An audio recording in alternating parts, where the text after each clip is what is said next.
Hello friends, विकास Kumar GOC में स्वागत है। तो आज हम क्लास 10 का साइंस विज्ञान ये 2011 में ये सवाल पूछे गए हैं और ये साल भी पूछने की संभावनाएं। तो पहला क्वेश्चन है बाबू कि हीलियम कैसा तत्व है।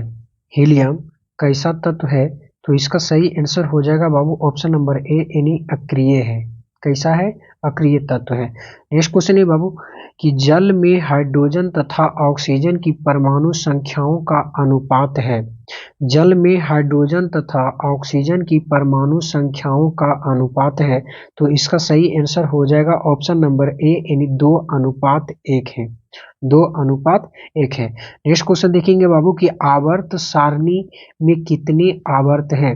आवर्त सारणी में कितने आवर्त हैं, तो इसका सही आंसर हो जाएगा ऑप्शन नंबर ए यानी 7 आवर्त है। नेक्स्ट क्वेश्चन है सिलिका क्या है। सिलिका क्या है, तो इसका सही आंसर हो जाएगा ऑप्शन नंबर डी यानी उपधातु है। क्या है? उपधातु है। नेक्स्ट क्वेश्चन है बाबू कि OH का क्रियाशील मूलक कौन है। OH का क्रियाशील मूलक कौन है, तो इसका सही आंसर हो जाएगा ऑप्शन नंबर सी यानी एल्कोहल हो जाएगा। क्या हो जाएगा? एल्कोहल हो जाएगा। नेक्स्ट क्वेश्चन है बाबू कि प्रकृति में ऑक्सीजन का संतुलन कैसे बना रहता है। प्रकृति में ऑक्सीजन का संतुलन कैसे बना रहता है, तो इसका सही आंसर हो जाएगा ऑप्शन नंबर बी यानी प्रकाश संश्लेषण के द्वारा। किसके द्वारा बना होता है, तो प्रकाश संश्लेषण के द्वारा बने होते हैं। नेक्स्ट क्वेश्चन है बाबू की पौधों में शोषण क्रिया के अंतर्गत ADP के टूटने से कितनी ऊर्जा मुक्त होती है।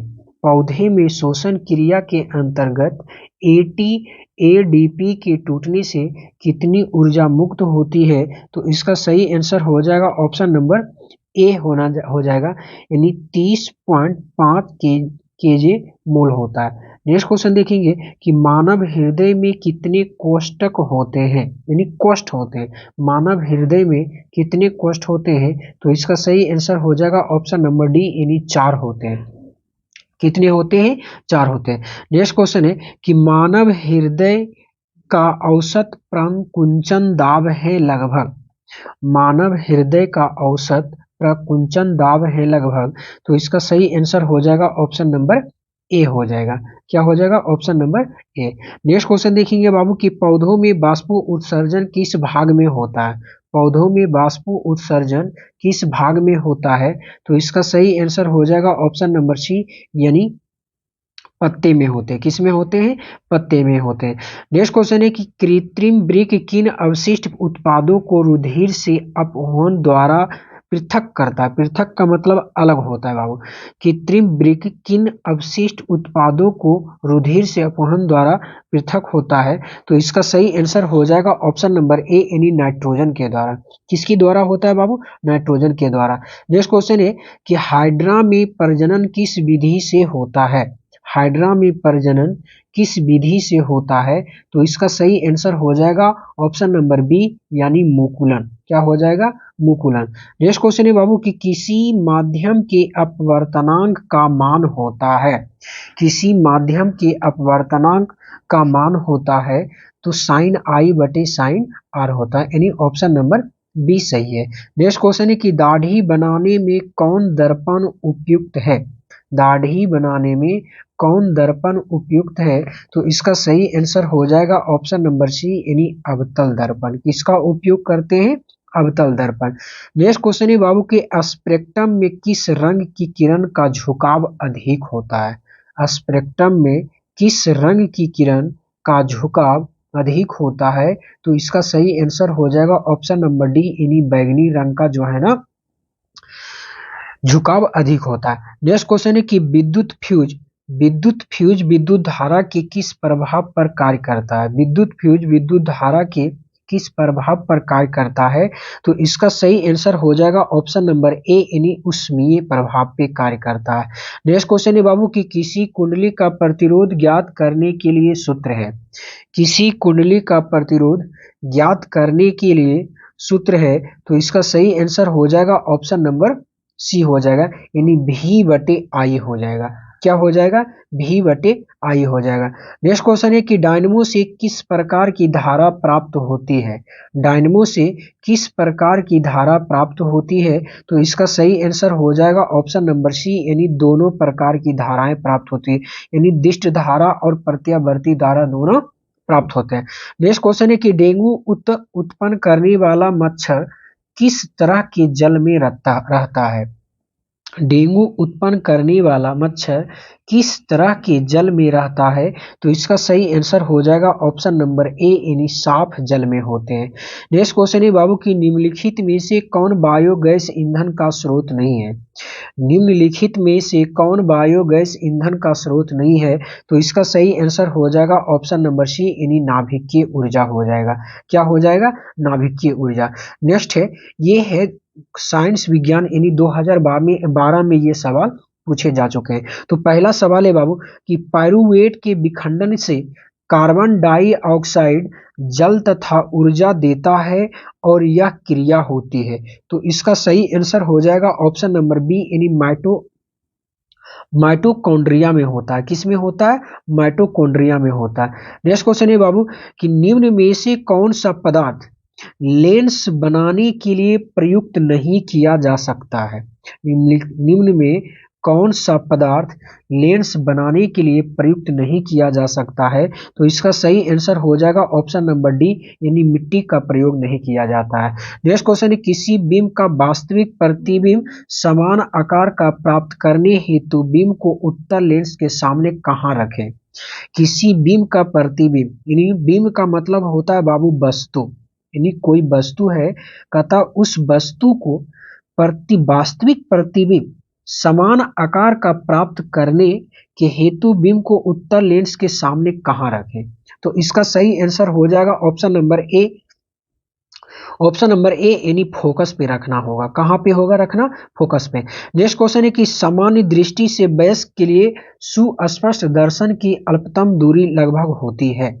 सामान्य दृष्टि से वयस्क के लिए सुस्पष्ट दर्शन की अल्पतम दूरी लगभग होती है, तो इसका सही आंसर हो जाएगा option number A, option number C, यानी 25 सेंटीमीटर। क्या हो जाएगा, 25 सेंटीमीटर।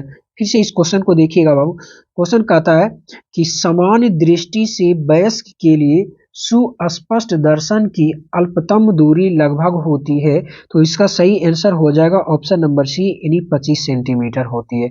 नेक्स्ट क्वेश्चन है कि लोहे की परमाणु संख्या है।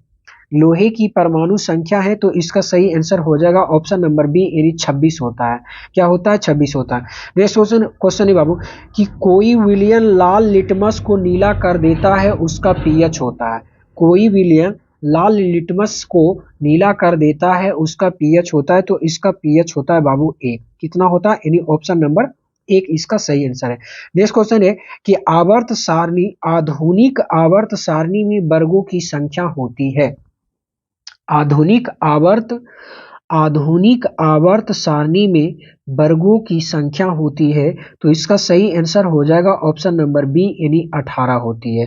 नेक्स्ट क्वेश्चन है कि CHO अभिक्रिया मूलक को कहते हैं। CHO अभिक्रिया मूलक को कहते हैं, तो इसका सही आंसर हो जाएगा ऑप्शन नंबर ए, यानी एल्डिहाइड को कहते हैं। किसको बोलते हैं, एल्डिहाइड को। नेक्स्ट क्वेश्चन है कि निम्नलिखित में से कौन सा पद विद्युत परिपथ में विद्युत शक्ति को निरूपित नहीं करता है। निम्नलिखित में से कौन सा पद विद्युत परिपथ में विद्युत शक्ति को निरूपित नहीं करता है, तो इसका सही आंसर हो जाएगा ऑप्शन नंबर सी हो जाएगा, यानी इसका सही आंसर हो जाएगा ऑप्शन नंबर डी, यानी V²/I हो जाएगा। क्या हो जाएगा, V²/I। नेक्स्ट क्वेश्चन है बाबू कि विद्युत धारा उत्पन्न करने की युक्ति को कहते हैं। विद्युत धारा उत्पन्न करने की युक्ति को कहते हैं, तो इसका सही आंसर हो जाएगा ऑप्शन नंबर ए, यानी जनित्र को कहा जाता है। क्या कहते हैं, जनित्र कहते हैं। नेक्स्ट क्वेश्चन है कि लघु पथन के समय परिपथ में विद्युत धारा का मान क्या होता है। लघु पथन के समय परिपथ में विद्युत धारा का मान तो बहुत अधिक हो जाता है। क्या होता है, बहुत अधिक हो जाता है, यानी ऑप्शन नंबर सी हो जाएगा। नेक्स्ट क्वेश्चन है निम्नलिखित में से कौन सा जैव मात्रा ऊर्जा स्रोत का उदाहरण नहीं है। निम्नलिखित में से कौन जैव मात्रा ऊर्जा स्रोत का उदाहरण नहीं है? तो इसका सही आंसर हो जाएगा ऑप्शन नंबर सी, यानी नाभिकीय ऊर्जा। क्या हो जाएगा? नाभिकीय ऊर्जा। नेक्स्ट क्वेश्चन है बाबू कि कोई तत्व ऑक्सीजन के साथ अभिक्रिया कर उच्च गलनांक वाला यौगिक निर्मित करती है, यह यौगिक जल में विलय है, यह तत्व हो सकता है। मोस्ट इंपॉर्टेंट क्वेश्चन है बाबू कि कोई तत्व ऑक्सीजन के साथ अभिक्रिया कर उच्च गलनांक वाला यौगिक निर्मित करती है, यह यौगिक जल में विलय है, यह तत्व हो सकता है। तो इसका सही आंसर हो जाएगा ऑप्शन नंबर ए, यानी सी ए। क्या हो जाएगा? सी ए।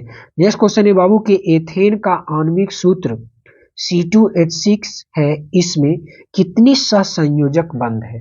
कितने सहसंयोजक बंध है? तो इसका सही आंसर हो जाएगा ऑप्शन नंबर बी, यानी 7 सहसंयोजक बंध है। तो बाबू यहाँ पे 2 कार्बन है, देखिए 1 2 ले लिए और बीच में बंध, तो 1 2 3। तो हर एक कार्बन को अष्टक पूरा करने के लिए 4 चाहिए, 1 2 3 4। अब 3 इधर से देखिए, 1 2, फिर से देखिएगा बाबू, यहाँ से देखिएगा कि 1 2 3 4 5 6 और एक बीच वाला में 7, अर्थात इसका सही आंसर हो जाएगा ऑप्शन नंबर बी, यानी 7 सहसंयोजक बंध लगते हैं। नेक्स्ट क्वेश्चन देखेंगे बाबू। नेक्स्ट क्वेश्चन है कि ओजोन के अणु में ऑक्सीजन के परमाणु की संख्या होती है। ओजोन के अणु में ऑक्सीजन की परमाणु संख्या होती है, तो इसका सही आंसर हो जाएगा ऑप्शन नंबर बी, यानी 2 होती है। कितनी होती है परमाणु संख्या? 2 होती है।